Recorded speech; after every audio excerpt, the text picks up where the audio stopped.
those of you in the wings to come over and join us in the middle, because it's great that we can make eye contact with you, and I feel sorry for Razia and Saira if they had to swing their heads over to that side of the room, and then, you know, thank you. Okay, whenever you're ready. That's great, thank you very much.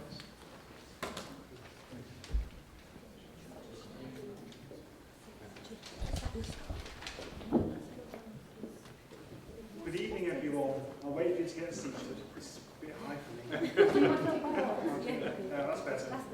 Can you see me? Yeah. Can you hear me? Hello, everybody. Come on in. Come on in. Hello. Well, my name's Danny, and I'm the events manager for Manchester Libraries, and we are very, very excited to have this event here tonight. Basically, Manchester Libraries, Creative Manchester, and the Centre for New Writing, as I said, are excited to welcome this very special MACFEST Poetry Bonanza, celebrating the whole of the MACFEST Festival, International Women's Festival, and of course, Muslim Women's Arts Festival as well. But before I can go on, I need to talk about toilets. Those are down the stairs where the library theatre used to be. There are some accessible toilets to my left, but you'll need the key from me.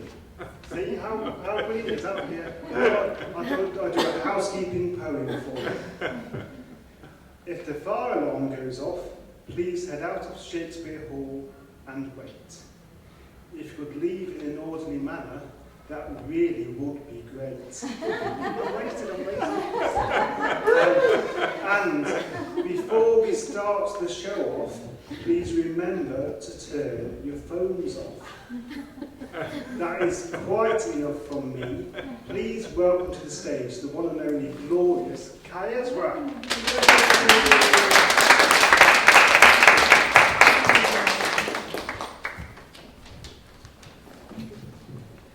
Good evening, everyone, and assalamu alaikum.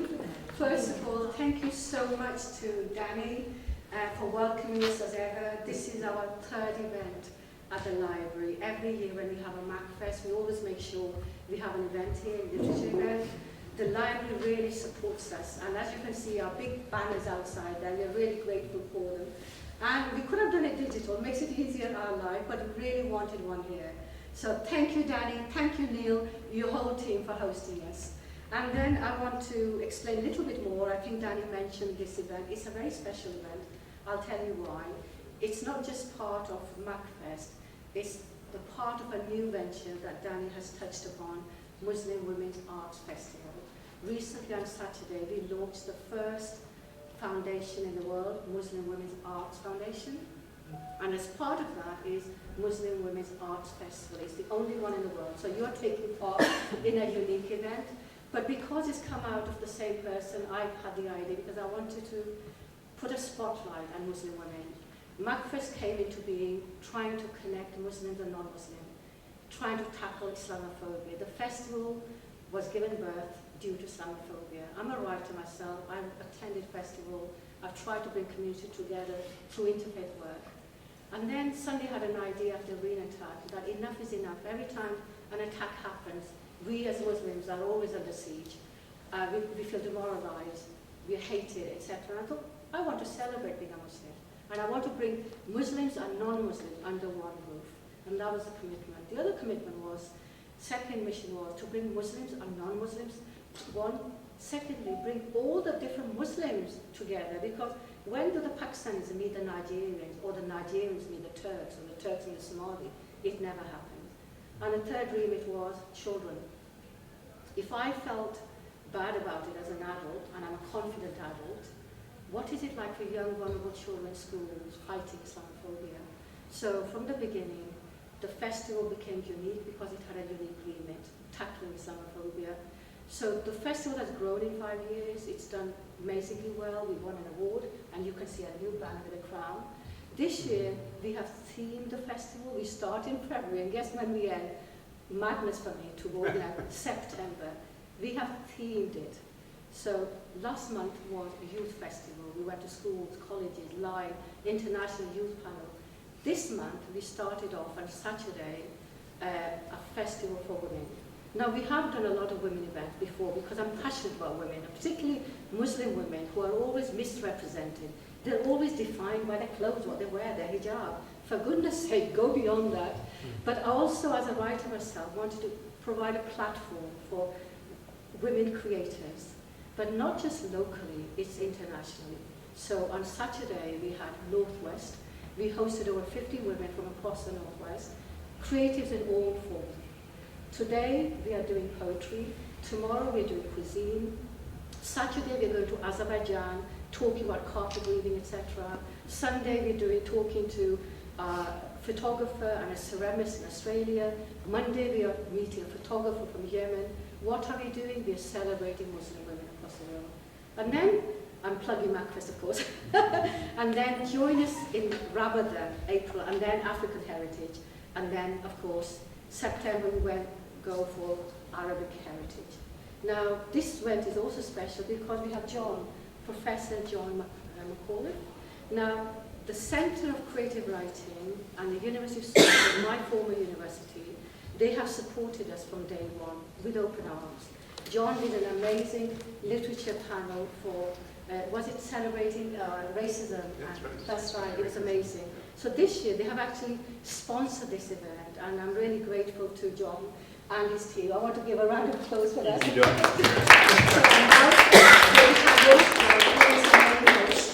And these three amazing women he will introduce individually. Thank you so much, John. Thank you. So pleasure is a force of nature. I hope you all understand how amazing work she has been doing with this unbelievable festival over the last few years. And I've been involved in so many great events with very, very experienced, internationally well-known writers to writers who are starting off and beginning to perform and put their work out into the world as well. So it's an amazing range of different kinds of writers as well.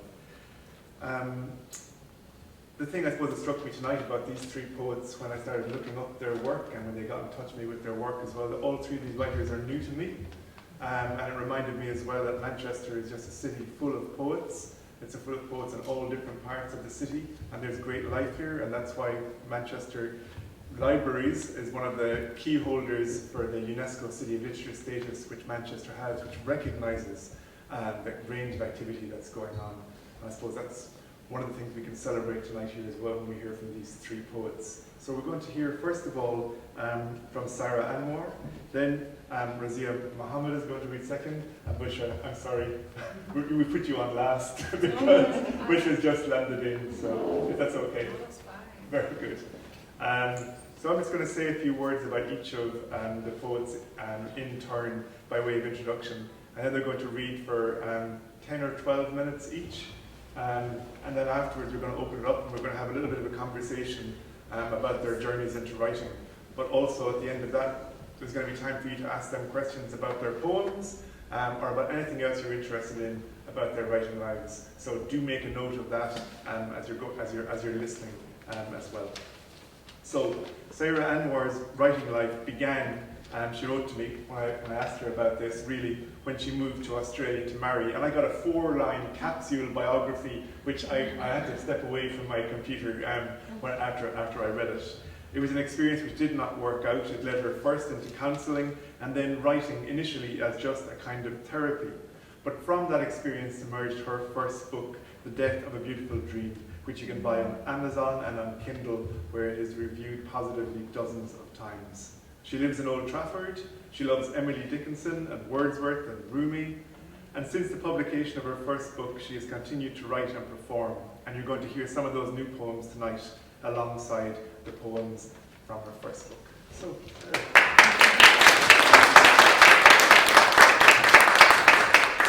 Good evening, everyone. I hope you're all doing well.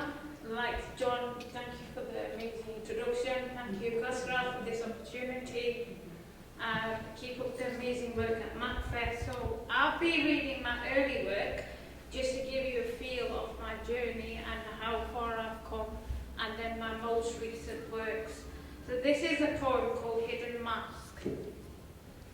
I'm very content and happy at the thought of marrying a man I do not know, failing to see through lies, My eyes blinded, I go along and marry a man I did not know.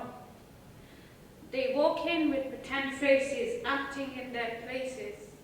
Kind at first and now they complain and complain, never give. Life taught me that marriage is great and not so tough. However, my experience is a tragic mistake. Yesterday I was heedless to advice. Today I'm the victim of life. Look, be careful and do not make the same mistake. Be grateful for the advice you've got. We always forget but never take heed. I scream aloud to warn you now, followed my advice as it is profound. I've decided to leave this man behind. He has left me with the thirst, longing for a partner to quench this thirst. This pain I carry is nothing but grief. Yet now they want to listen, when at first they did not want to know, not even a dot. I cried and cried until my eyes went blind. It's the silence that I carry, but that they find, for I speak to them no more. Only I experience this, no one will ever know. This pain I tell, this pain I told.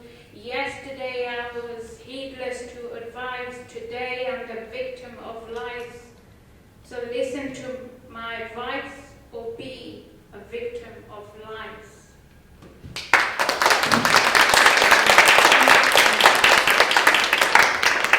The next piece is inspired by my favourite beach in Brisbane, the Gold Coast. This one's called The Ocean of Hopes and Dreams. I walk alone and find myself where no one had been before. Together the ocean waves whirl and smack over the golden sand. The ocean of dreams, the ocean of hopes, that's further placed upon thy heart. Within the deepness of the ocean lies a silent breeze of hopes and dreams, where you can find faith and peace when you do not dream. Even when you do not dream, as the existence of hopes and dreams lie within. You take a leap and immerse yourself in its deepness. The ocean of dreams and hopes begin to sink in upon this vast ocean. Me, a lonely soul, over the ocean waves and across the beach sand, I find myself where no one had ever been before. The ocean of hopes and dreams, where my untold journey began.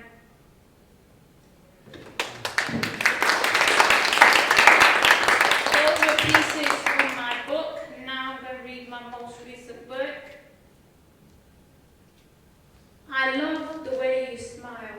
Your eyes capture the sparkle in your eyes. Your eyes and smile shine through a smile that would light up anyone's life, lightening and brightening up your moment. Love begins with a smile. It goes a long way. It gives others life, brightens the dark and cloudy skies, calms the inner storms and seas, easing the pain of these dark times. I love the way you smile. It's like an arm for shoulder to cry on, a joy received by the heart and soul. A smile can change the course of someone's life through your act of charity. I love the way you smile. It reduces the stress of those around us that we love and care so dearly. It lightens the mood at that moment in time when you smile. The whole world smiles back at you, lightening up everyone's life. This next piece. And the pain leads me to paradise, leading to growth, rising like a phoenix out of the flame to claim my gift, my safe haven. Gratitude falls upon these lips for this remarkable art. Happiness is my favourite colour, with shades of blue, green, purple and violet. The rainbow of colours is a symbol of hope, an arch of colours that brings growth, new beginnings. Rainbows appear after every storm. Rainbows of colours assure that there will be ease, calm and clarity following the times of hardship and doubt. Happiness is my favourite colour, like the vibrant colours of the rainbow. Often it's like the bluest skies, darkest grey clouds in these dark and challenging times. most often is full of hope, love and positivity, knowing happiness comes from God, and being content from within, happily wearing my favourite colour. Sunlight shifts and alters, it rises with its ever-glowing, serene presence. Each one has new clouds every day, it rises with a new chapter, warming up the world with its embrace, with its ray of hope and light. Every day when the sun sets, each cloud gains new clouds with vibrant hues. As the sky hits up the ocean, as it paints the sky for all to admire, no matter where you are in the world, or where you may be, painting the skyline at twilight.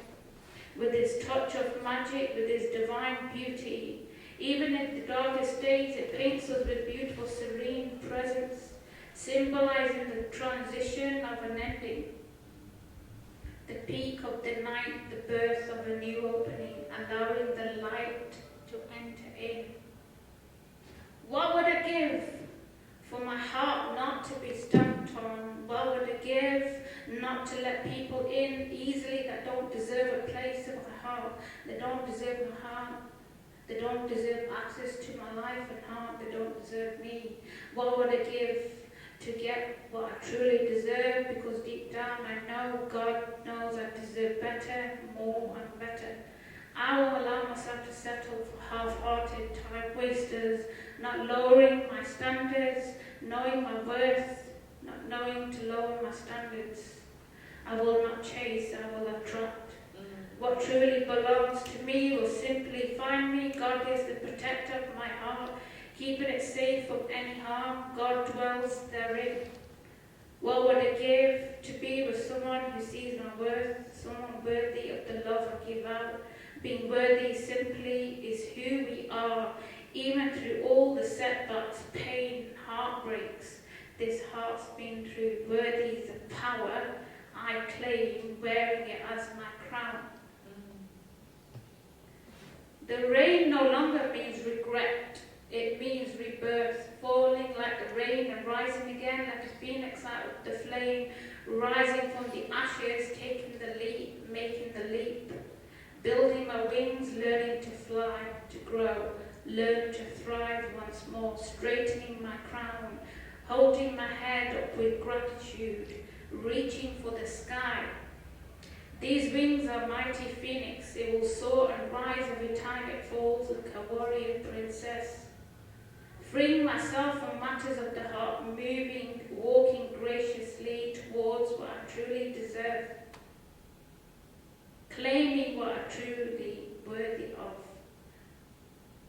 Let me start that again, sorry. Freeing myself from matters of the heart, moving, walking graciously towards what I truly deserve. Claiming what I'm truly worthy of. Being worthy is simply who I am. Without losing my self-respect, dignity, worth, without someone taking me for granted, not allowing anyone in easily, not allowing anyone to stamp on my heart and leave. I deserve better, not settling for half-hearted mess-abouts, time wasters, players. I don't chase, I attract. I am not chasing, I will attract. What belongs to me will simply find me.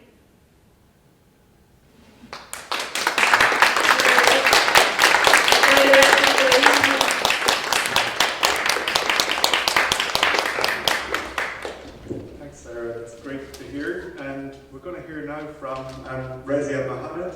And Razia's roots are in Kutch, India. She was born in East Africa, though, and she came to Britain when she was 4 years old. She's lived in Bolton most of her life, and she describes herself as a proud Bolton lass. I don't know if there's anybody else here from Bolton. No? Okay, well. Oh, there we go. Oh, Danny, quick back. Her favourite poets include Don Matter and Kishwar Nasheed, and her own creative work is interested in bringing to life the story of her life and her family's life. What brings us together? Language, food, religion, love is what is at the heart of Razia's poems. Although you can also hear in these poems what she says initially inspired her to start to write around the age of 9. which is that the work is informed by her sense of the injustices that she has felt and did feel as a child of immigrants living between worlds. So I'll hand over to you now. Thank you. Now, how to do this? Okay. So, like John said, I've been writing since I was 9. I used to hide it under a bed. Oh, really? So, we came to the UK as refugees, but we were also British, which I didn't really understand. I know it was to do with kind of being part of colonial history of India. And we were placed in refugee army barracks and then moved on to different places in Britain. So this first one, I'm going to see.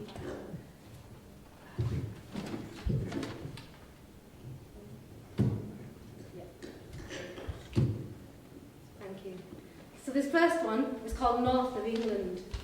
We arrived from a land far away to this cold, dark land, with the clothes upon our backs and a life left behind. We ended up deep in the north of England, a place called Bolton. Windows clattering, brick walls cold and frosty. We huddled into Grandma's shawl to stop shivering, my sister and I, in this strange land. Tall brick chimneys and factories that loomed high arose from the cobbled streets, pouring out smoke and spewing smog into the skyline. Daytime we went to school and sang, "Here we go round the mulberry bush, the mulberry bush, the mulberry bush." And in the evening, Grandma gave us a root to hold on to, because we were lost in this land. Where was the sea? Where were our trees? Where had the birds gone? Grandma held us close to her and told us stories of loss and sorrow and triumph, and of Musa and Yusuf and Job. Stories in her eyes shining a light to us in this darkness of days. We were lost, drowning in this strange, cold land. And I have a song that I remember from that time, so it goes, and it was a welcome song from East Africa, so it's Jambo, Jambo Bwana, habari gani, mazuri sana, wageni, makwana bishwa, ayuku yetu, hakuna matata. That was a welcome song, but we didn't really feel very welcome. So I have a memory of my mother's glass cabinet, which she used to fill with things that she loved. So it's called My Mother's Glass Cabinet. My mother's glass cabinet. Mother fills her glass side cabinet with collected trinkets and objects familiar to her senses. She gathers them lovingly over years, glitter and gold, shimmer and shine, filling the cabinet with memories of home, of days gone by, of a life she had known, now ever distant. I used to peer at the trinkets with fascinated child's eyes, trying to find the mother who was distant, always distant from us. I imagined her treasures coming to life, the peacock in hues of blues and purples and greens, preening with pride, the marble birds frozen in preparation of flight to warmer climes, the clay pots, waters running, overflowing back to the sea, the metal knife shaped like the fish that she loved to cook, and the fish jumping into the waters, into the sea, back to the home that she knew. The loss she felt of country, belonging and exiled here. Her memories behind the glass prison, a balm for her wounds of exile. I looked for my mother in that glass prison that stood in the corner of our room.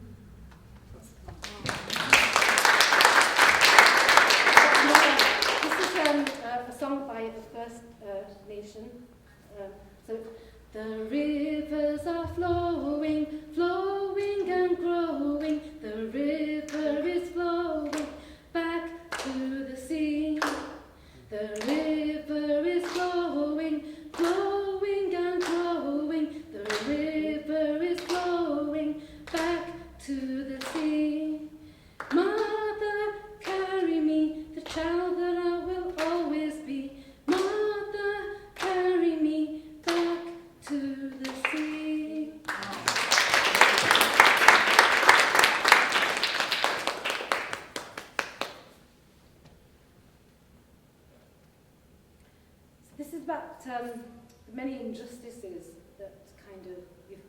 go through like on a daily basis, where you think, do I belong, where do I belong? And it makes you think about what does it actually mean to be a citizen?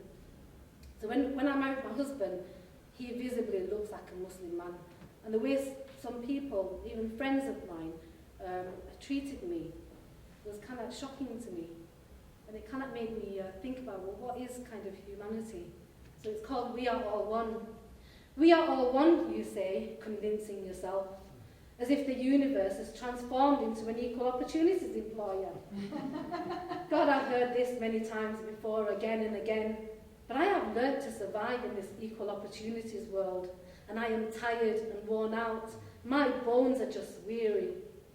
Living in many worlds, many realities, reinventing myself to suit the world that you have designed for me. BAME, BAME, BME, culturally diverse. I really don't know what that means to me, to my life. Labels that you choose, but you do not really understand. If you stood in my shoes, you would see from my eyes.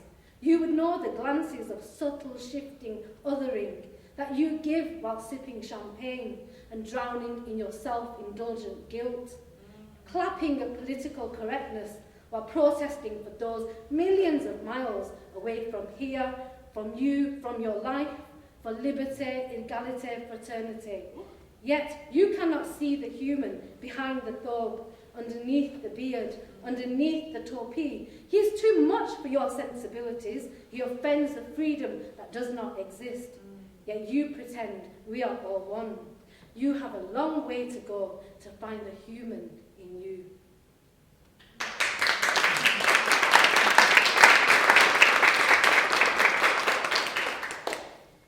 So I think as women, my role has kind of become like a carer. And I've looked after 3 people in my family, and I can say it's just not been easy.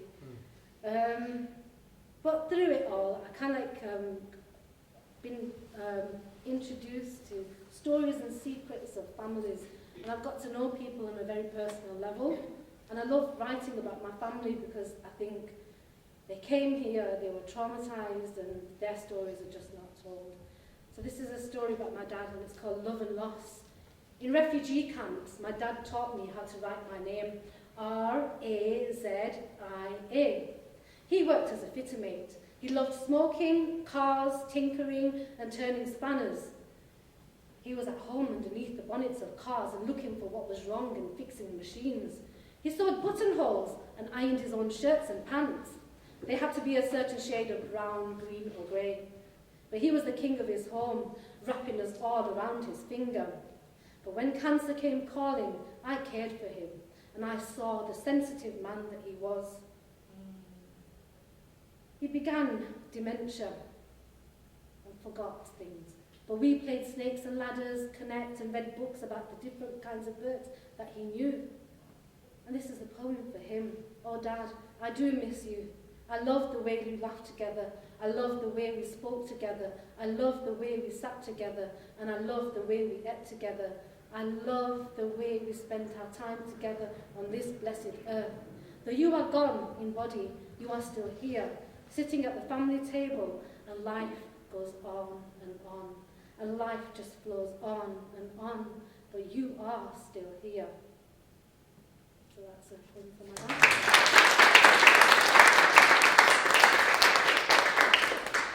So he it was just like before COVID. So I just think COVID's been a terrible thing for all of us, really. And when it first came out, there was a kind of like a picture of it like a crown. I used to think, oh, it's like a good queen or a king, but really it's evil. Because it's taken away, all our airways, it's in the sky, it's something you can't really touch. It's on the earth and the spaces we live in. It's, it's affected worship places, the places that we play in, and it's just spread and spread. And it is a kind of an equal opportunities thing, because it affected everyone. And so in that sense, I think it's a leveller, but it's also unequal in the way that it's treated people. And it's taken our loved ones, wiped out generations, given us no time to mourn, to grieve, to remember our loved ones, to give their final kiss and their final touch. This has been denied. I thought to myself, where has it come from and who is responsible? Look what we've done to the world. Look what we've done. I can't breathe anymore. My lungs' breath is strangled by corona's tentacles. My lungs have collapsed. How fragile, paper thin the bellows of my lungs are. Inhale, exhale, breathe, just breathe. And like an unseen force, it spreads all across the globe, not leaving a nook or a cranny. You can't run and you can't hide. Just embrace these winds of change.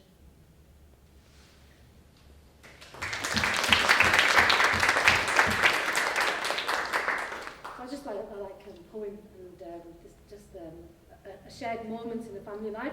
So it's called Curry Khichdi Chutney and Potatoes. Curry Khichdi Chutney and Potatoes, clams in pots and pans, boil, boil, bubbles over. Cloves, erachi, mustard seeds, crushed, fried, popping, spitting, and what's in the air. Potatoes peeled, boiled, spiced, tomatoed, onion, garlic, gingered.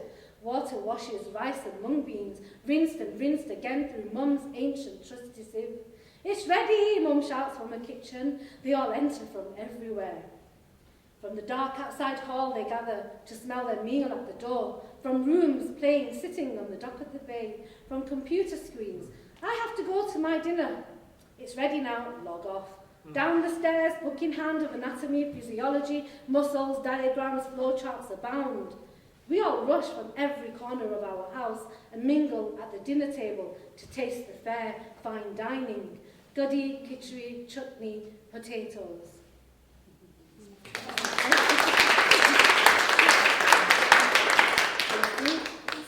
This one's called I Am the Child.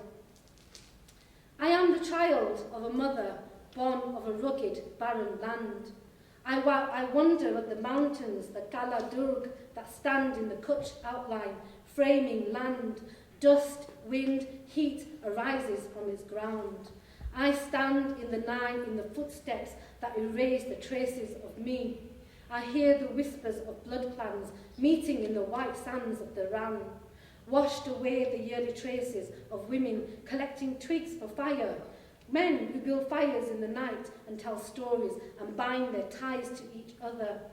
Who hunt and catch deer and rabbits and cook a dish royal in the dead of night.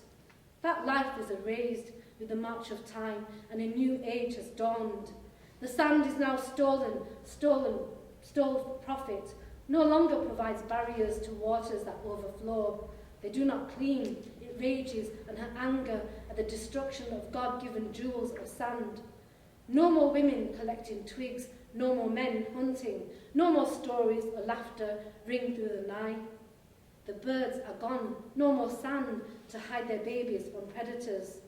I want to feel again the warmth of the breeze of the winds that carry my birthlines, scars and wounds. I am the child of a mother born in a rugged, barren land.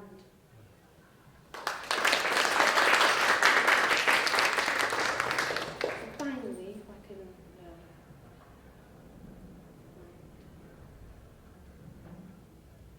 So this is, I just wanted to read a poem by Don Matera, who's one of my favourite poets, and it's called Let the Children Decide. Let us halt this quibbling of reform and racial preservation, saying who belongs to which nation, and let the children decide. It is their world.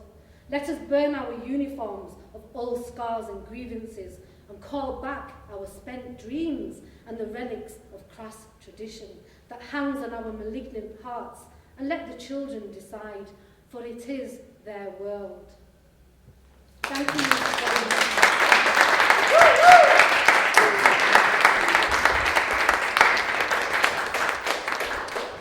That was fantastic. It was wonderful to hear those poems too. So I'm going to ask Boshra to say something about herself as well, if that's okay. So I know that Boshra is a poet who also works in performance a lot and runs her own night, am I right, in chapter 1 as well. So we're looking forward to hearing what she has to say, and I'm going to ask her to say a little bit more about herself as well as about the poems. Thank you.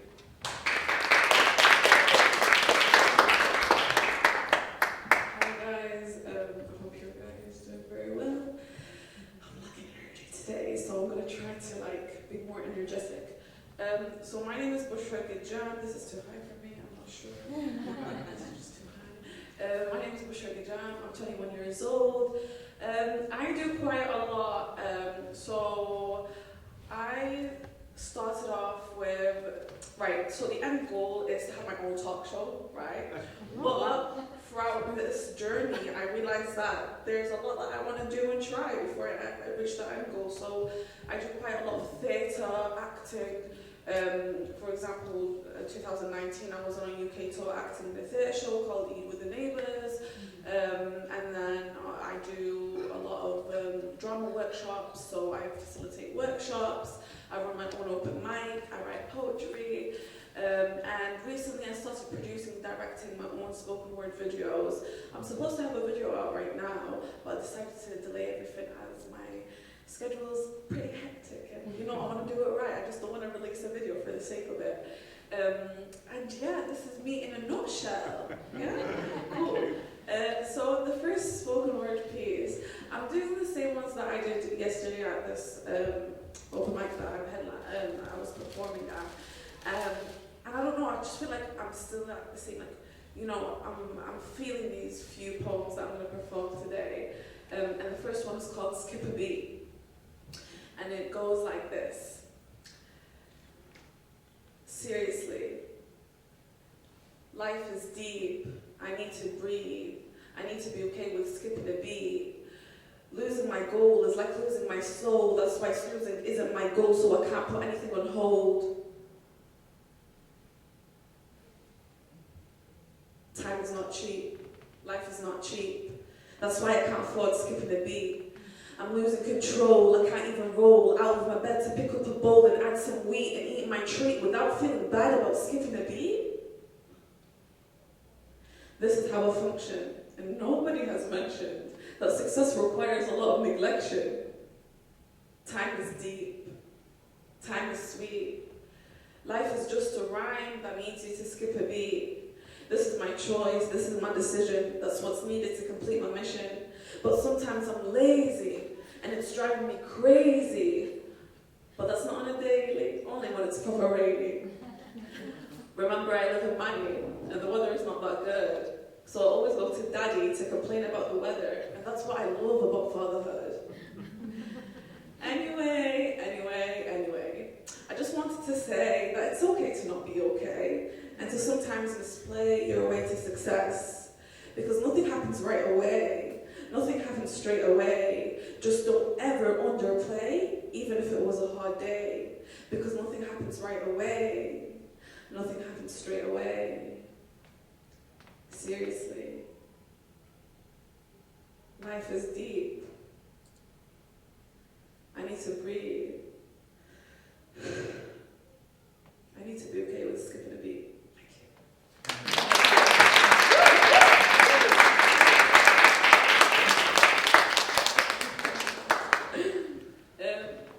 This next piece is going to be more for you guys than me, because I've done one about myself already, so that's enough, I think.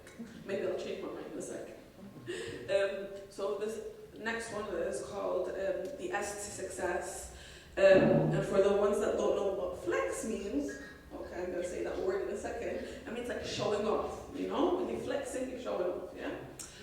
And the spoken word piece goes like this. People just text flex when their life is a mess, but they don't want to confess that they're living in stress. You don't need to express your stress to confess. You just need to impress people less and jump in the process of tasting success. And enjoy the blessings that you're given by the best, because life is a test. So stop asking for nonsense, because happiness is progress. Thank you.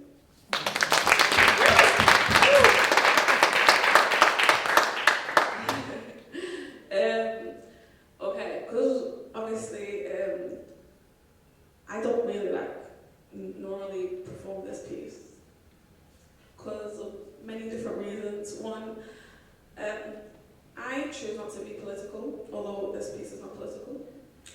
Two, my parents don't like me getting political because they know that I've got a big gob, and I start the conversation because I've always got a point to prove, especially when it comes to this topic. And finally, I don't really like performing this piece because it's not about me. I know.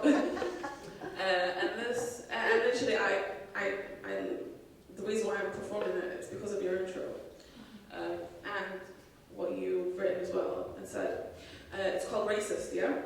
And it goes like this. This is deep. Are you ready, people? You're racist for seeing different faces as a result of your country that was famous for taking other people's places. Deep, right? We all know so well it was the empire on which... We all know so well it was the empire on which the sun never set. So let me say this in a nutshell. How dare you be a stifling threat to a young person that was looking for another breath, or an innocent child that has heard of their father's sudden death, or maybe to a mother that has witnessed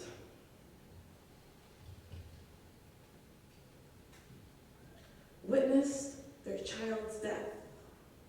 Or is that okay because it's a black death, brown death, Muslim death, Asian death, basically an unwhite death? Is that okay? Just imagine one day someone pulling your headscarf because you believe in Judgment Day, or call you a nigger because of your beautiful chocolate skin that was treated like a deadly sin. And that's why we need to begin tackling institutional racism, because we can't keep on taking it on the chin. We had enough of taking it on the chin. Why do I feel like I live in a big fat bin? Don't you know hate is a sin? Don't you know xenophobia is a sin? Don't you know Islamophobia is a sin? Don't you know hate is a sin? Ignorance isn't bliss. And I have a massive big list to why ignorance isn't bliss. But today, I won't be talking about this. Because I know the authority makes it difficult to be a minority, as promoting community cohesion isn't the priority.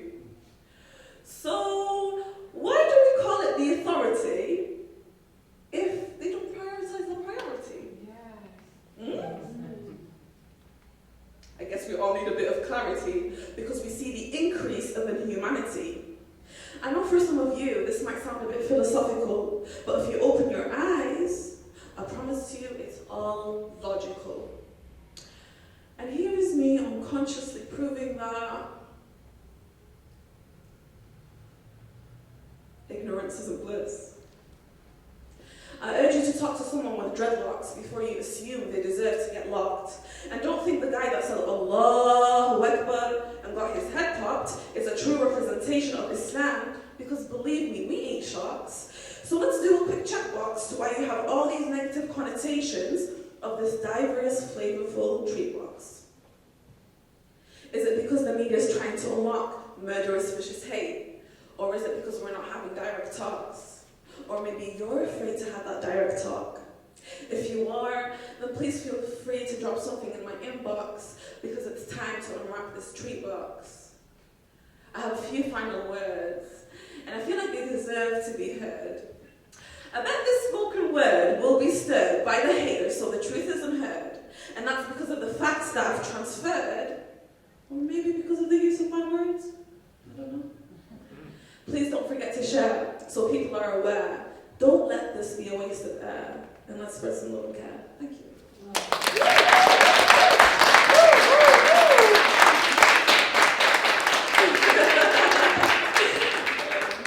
Okay, there's a final piece.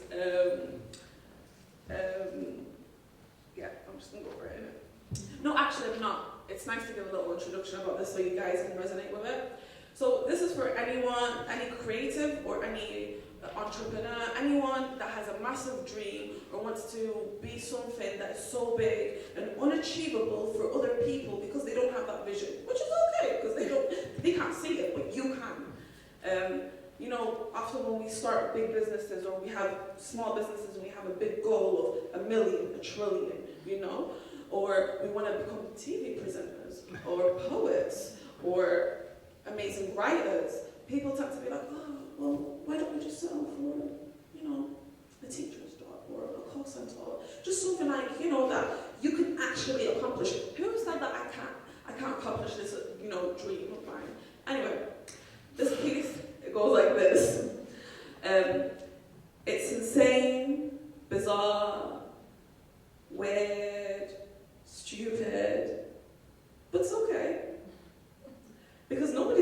understand your way.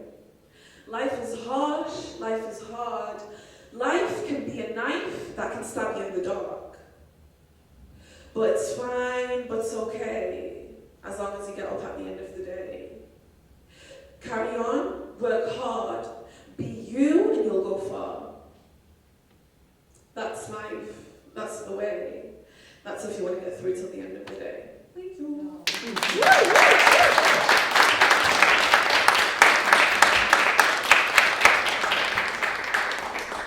Thank you very much, Boshra. That was great. Give her a TV show. Please, I want one now. Send that to the BBC. So I thought that we have mics, but I don't know if we need them. You can hear us, can't you? Yeah. Yep. So, oh yeah, that's great. Thanks, Danny.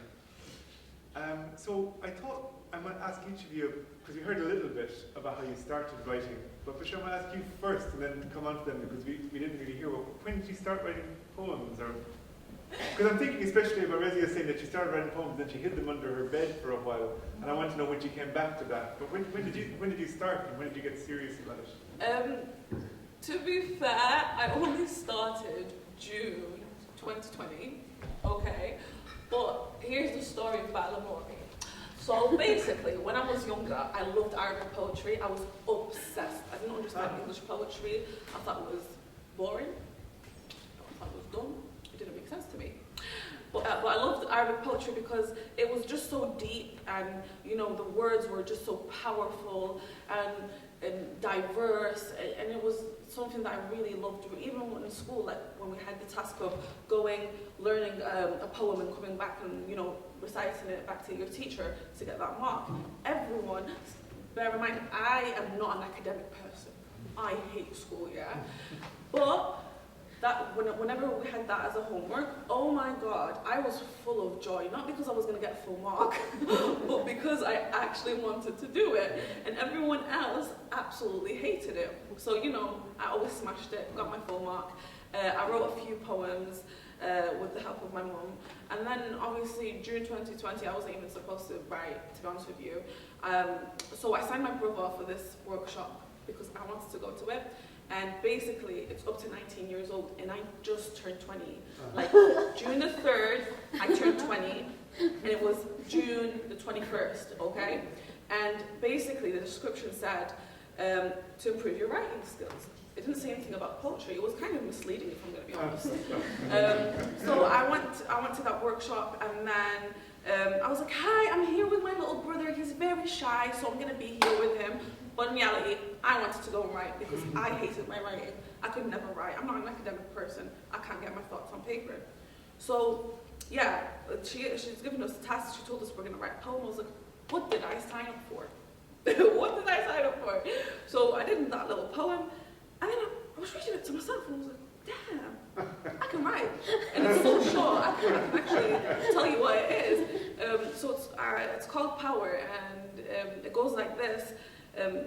I'm 20, strong, independent. Oh, by the way, I had to write I'm 19, so when I read it out, they don't tell me, oh, I thought you were 19. But yeah, I changed it afterwards. So it was like, I'm 20, strong, independent, fearless. Never thought about giving up when I'm furious. I always looked at the full half of the glass when I'm serious, because failure was never an option for me because I'm dangerous.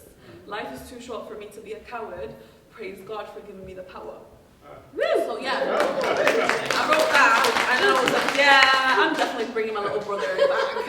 And that's the story of, you know, that's how. great. Yeah. That's a great, great story. When did you come back?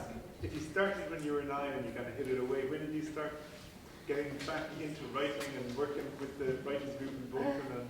When I went to university, a colleague of mine there was into plays, and they said, oh, do you want to be in this play? And it was a play with Atul Fugard, and a contemporary piece about colonialism. And the moment I kind of stepped on the stage, I kind of felt at home. It was just really weird. It was like, it was just one of those things, I just feel at home. And I couldn't explain it. And it was since that time, I kind of came out really. Yeah. And and then for a long time, I'm much older, I'm 54 now. And I know I'm not a kid, I know. So for a long long time, I've been, very much like yourself, and I've never been academic really, even though I went to university. And I've never really found myself. So my writing is about finding who I am. And maybe you never get there, but it's interesting to just kind of pose those questions to yourself. And I think the trauma of kind of being a child of immigrants and also the kind of hidden secrets in families and the injustices that they put upon you as a child is it was too much for me. I couldn't bear it, and the only way I could kind of get over that is through the writing. So for a long time, for over 20 years, I didn't write. And then somebody in Middleton asked me to do a Potagram project, which is a Bangladeshi art form where you tell your story through visuals. And it just, again, kind of ignited this thing in me that really, I need to tell the story of my parents who are working class and working class. And I think that working class Asian experience is never kind of, or even a Muslim thing, it's never shown anywhere. So that's kind of what got me going again. Yeah, that's a great story, and you really bring it to life so well in those poems. It's amazing. Saira, you talked a little bit now already about how it started for you, but when did you know that it wasn't just going to be something that was going to be therapeutic for you, and that it was going to be something you wanted to do with other people? So when I came back 2011, after brief marriage, 3 months, after I decided to, I'm going to run away from this guy. And when I got back, I went through the counselling.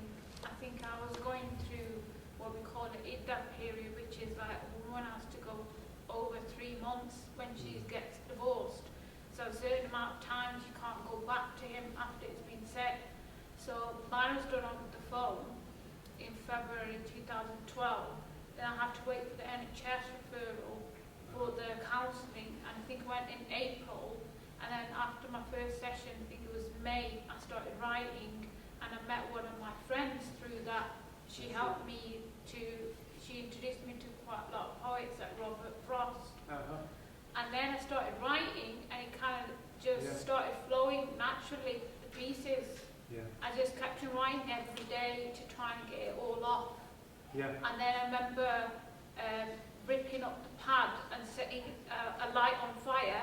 And then I remember him sending me a massive card for my 30th birthday, me ripping it up and stamping on it, stamping on the roses that he sent, and smashing the glass, the vase. My mum wouldn't let me smash the vase. She's like, no, we're going to keep it. I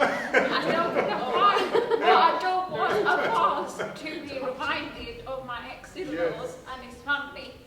So and then it went from there, and then I decided, me and my brother sat down, he goes, okay, what do you want to do? What is it Saira you want to do? And that's when Saira Anwar Inspired Poetry started on Facebook in January. I started off with that, then I started performing open mics and did a couple of events, and then joined the Instagram community in October 2013.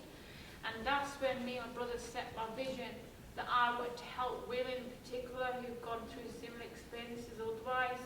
So that's why I've been going for 9 years. You had this very nice phrase where you said one word can make a difference when someone's in trouble, and poems are part of that. Yeah, because there was a quote I want to say, the moment you accept what troubles you've been given, the door will open. That was Ruby. And then I accepted that, yes, I made that terrible mistake when there were signs there, red flags, and I missed those red flags. And this is now what I'm trying to educate through my poetry, is that don't rush into a marriage. If there is red flags, please take heed to those red flags.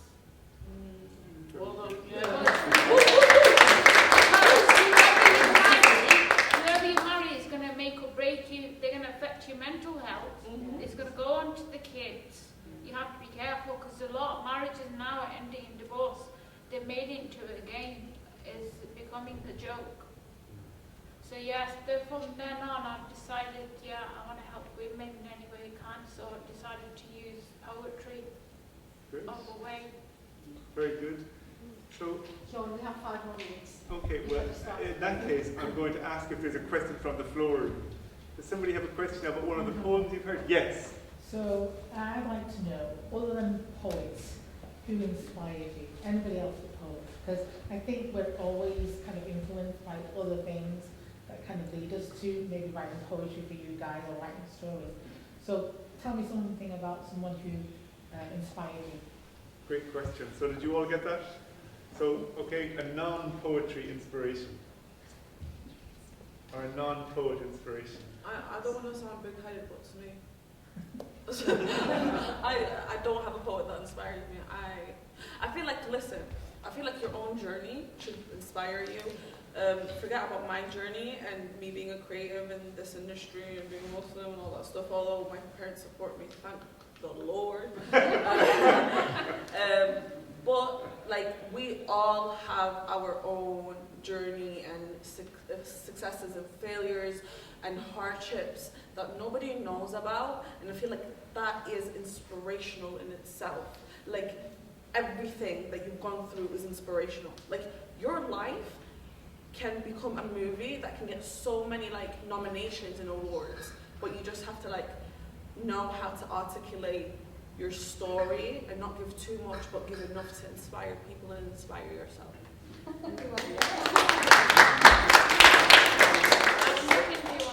Sarah, go ahead. You?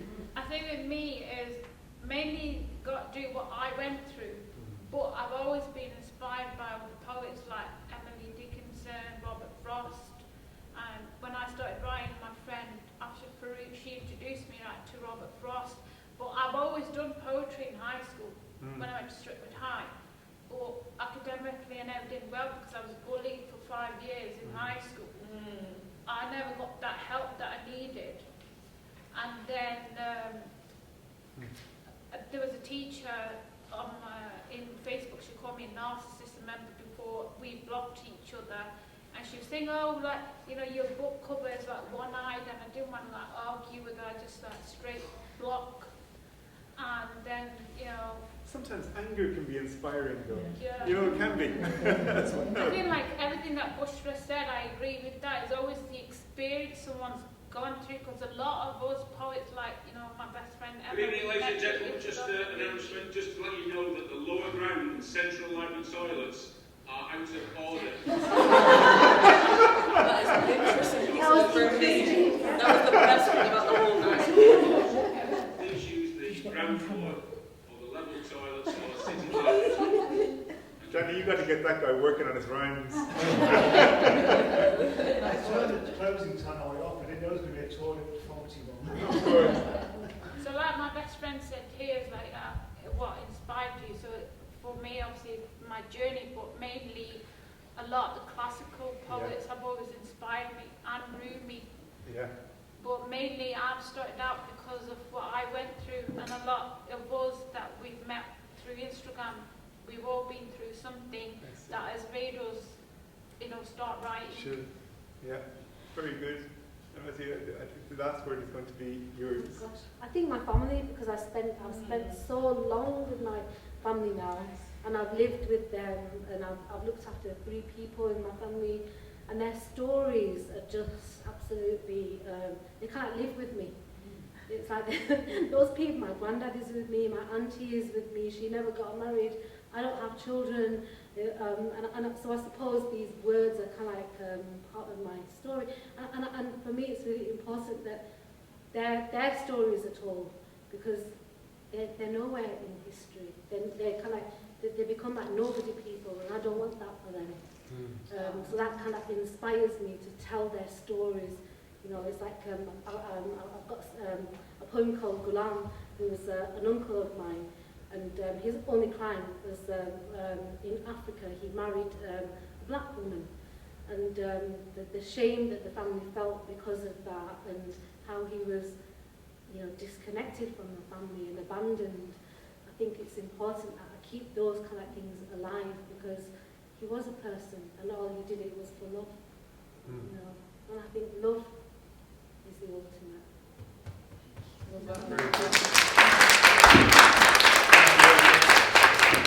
So just before we finish, I'm going to ask Pedro maybe to tell us if should be looking out for in the next couple of days again, just to remind us? So first of all, thank you so much, John. That was brilliant. And women, the ladies, oh, I'm so proud of you. It was wonderful, wasn't it? Absolutely stunning. I was in giggles. I was smiling, beaming. You were amazing. Really happy for you. So we've also got one last thing. We've got a banner here, spread honey, not hate. That is our slogan. We love our big group photograph here. Some people at the front and some at the back. So that's something we'll do now. Tomorrow, please join us for Malaysian cuisine. How does that fancy be? 6 o'clock, sitting at home. And Food and Women Empowerment by Halle from University of MMU. And then Saturday, the art of bookmaking, where you learn from a publisher, a writer, translator. And then we go to Azerbaijan, carpet weaving, fashion, you name it. It's all in our brochure. Look us up. And if you enjoy the session, please follow us on Twitter and put something down for tonight on your tweet. Okay? So are we ready for the photographs, everybody?